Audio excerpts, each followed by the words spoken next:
se me dio Muchachos, hambre. pues yo los convoqué aquí al afán, con el afán de que celebremos los tres juntos y les agradezco su haber aceptado la invitación al aniversario de mi querido y gustado programa que se llama El Nuevo México. Pues Que muchas llega felicidades, maestro. y muchas felizmente a los 300 capítulos con 6 Felicidades. años de grabación, mi querido Se Rafa. dice rápido, se dice rápido. Un trabajar. Se dice ¿Cómo lo fácil. ves?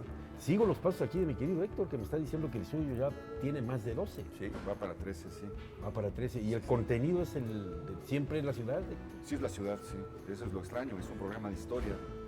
Entonces, que haya tenido o que tenga esa vida tan larga, pues sí, es para mí muy sorprendente. Pero ha recorrido la ciudad de arriba abajo. Así es. Lo increíble es que a pesar de, pues, ¿cuántos programas son? Son más de 500 programas. Claro. Siempre encontramos un tema o algo nuevo. Es una ciudad inabarcable, inagotable, ¿no? ¿Por qué dices que nos inventa esta ciudad? Hay una cosa, bueno, esto es un verso de Octavio Paz, pero hay algo que decía Ítalo Calvino que a mí me encanta, y es que dice que las ciudades tienen dos fases, dos momentos. Una, los hombres, se vuelven los sueños de los hombres. El hombre dice, aquí va a estar el parque, vamos a caminar por aquí, aquí vamos a morir, aquí vamos a nacer, etcétera. Pero cuando pasa el tiempo, la ciudad se va apoderando de los sueños de los hombres y les va dictando su vida. Entonces, primero la trazamos, pero luego la ciudad dicta nuestro destino, dónde nos vamos a enamorar. Bueno, es no solo eso, sino incluso dónde vamos a morir. Exactamente. Había un dilema que me planteaban en esto de sociología. ¿Es la sociedad la que hace al individuo o el individuo hace la sociedad? ¿Es la gente la que hace la ciudad o la ciudad hace la gente? No, yo creo que es de ida y de venida. La ciudad nos hace y nos inventa, como ha dicho Héctor en su libro, pero al mismo tiempo la ciudad nos transforma y nos va haciendo distintos. Por eso yo he dicho y repetido muchas veces que somos las ciudades que hemos perdido. Es decir, si revisas, bueno, pues yo te puedo decir que tuve una ciudad en el año de 1967, cuando mi madre me llevó a conocer el Parque España y el Ahuehuete que fundó mi abuelo Herminio Pérez Abreu. Hay otra muy importante que es la ciudad de mi adolescencia, cuando empecé a tener mi primera novia y caminaba por las calles de la colonia Condesa. Otras terribles ciudades que hemos perdido y que dejamos atrás, el temblor de 1957, el terremoto de 1985, luego 2017. Pero hay otra idea muy bonita de la ciudad, y es verla como una obra colectiva, como un gran libro, como una gran edición de piedra a la que cada generación le va agregando un capítulo. Porque, bueno, de que tiene un impulso civilizatorio el hecho de vivir en ciudad, no hay ninguna duda, ¿no? Yo recuerdo que Iker Mantaki hacía mucho énfasis en que cuando el hombre se fue a este conglomerado citadino, pues empezó incluso la posibilidad de hablar de ciudadano, que ese es un salto cualitativo civilizatorio, a diferencia de otras formas de asociación. Y los romanos tenían muy claro esto, ellos en la ciudad la trazaban a cordel, ¿no? El famoso cardo, Sí, el cardo máximo, sí. el otro cardo, entonces tenían la referencia y hacían una calca de sus ciudades donde quiera que iban, ¿no? Si bien fuera la Decápolis en Siria o las ciudades del norte de África, etcétera. O sea que la ciudad ha acompañado a la civilización, ¿no? La ciudad hace ciudadanos. Es impresionante cómo 500 años después, un geógrafo que venía con Cortés traza de la misma manera la Ciudad de México. La traza a cordel, traza en donde hoy es Argentina y Guatemala, donde está al pie del Templo Mayor, hace los dos ejes y a partir de ahí comienza a desarrollar la ciudad. Y es muy alucinante cómo todo lo que ha ocurrido en 500 años en esta ciudad nos sigue persiguiendo de alguna manera. Queda una huella, queda un fantasma, queda un recuerdo en algún rincón y en algún momento de nuestra vida pasamos por ahí y eso nos llama, nos invade, nos dice algo.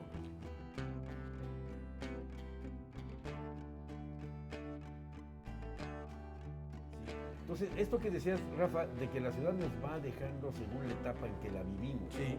Por ejemplo, tú tienes muchas referencias muy continuas a la Condesa. No solo Bueno, porque sí. tu abuelo la fundó. No fundó la Condesa, pero sí fundó, bueno, una parte de la Condesa, España, que es el ¿no? Parque España. Exactamente el 21 de septiembre de 1921, Herminio Pérez Abreu, a la sazón presidente municipal de la Ciudad de México, antes había regidores y presidentes municipales, ocupa el cargo un año. Él era un obregonista de fuste y... Te faltó fusta. Y fuste y fusta, como dice un buen Como amigo. dice un amigo mío. Un buen amigo. Bueno, pues en mi vida yo hice una pequeña ciudad. Uno va construyendo también sus pequeñas ciudades dentro de esta inabarcable ciudad de la que habla Héctor. La Condesa, la Roma y alrededores fueron constituyendo mi ciudad.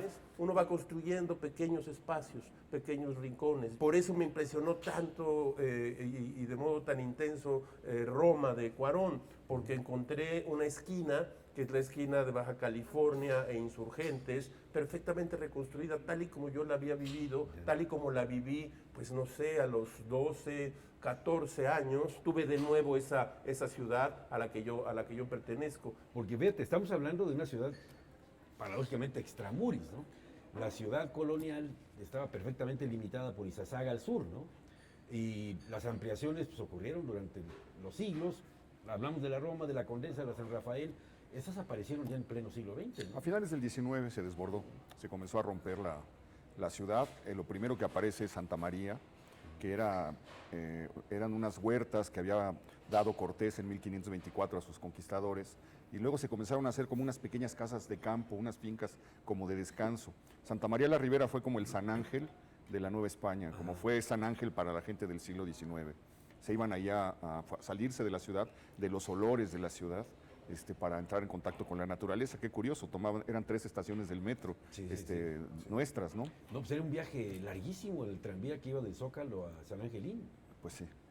Sí. Los vaos, decía el maestro Paz, de la ciudad. También hay que hablar de eso, ¿no? Son ciudades que tienen exhalaciones, que respiran, que palpitan, claro. y que hacen partícipe al que va pasando por ahí. Él recordaba su barrio universitario, ¿no? Sí, desde luego. Bueno, y los vaos y los sonidos que van haciendo también a las ciudades. Cada sonido, los sonidos de mi infancia, los sonidos de la ciudad de mi infancia son otros a los que hoy que nos acompañan, o los sonidos que acompañaron a mis hijos, por ejemplo. Y son sonidos, son lugares y momentos, y estos van haciendo distintas ciudades a lo largo del tiempo. Se puede hacer interporales, ¿no, Héctor? Hablábamos del Club del Hogar. Bueno, sí los hay, pero fíjate que sí es muy curioso cómo van muriendo.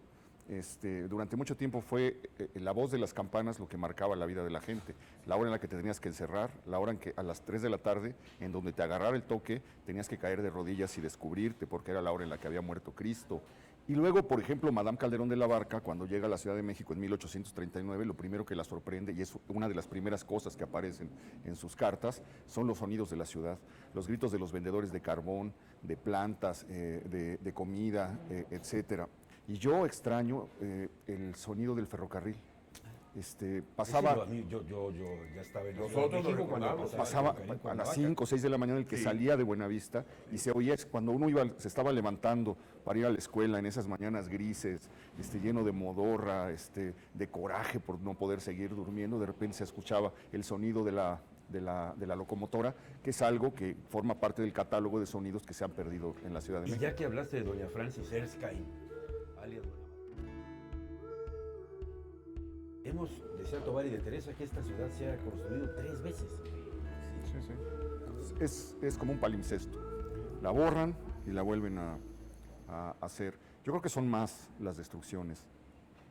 Son destrucciones por desastres naturales, son destrucciones por motivos culturales, o por motivos religiosos, o por motivos políticos. La destrucción del barroco por motivos de estética, cuando el barroco perdió gusto entre las clases altas y la aristocracia y se impuso la neoclásica, terminó con muchas cosas que había en la ciudad para dejarnos esos ejemplos arquitectónicos desnudos, fríos, sin chiste, que son el neoclásico.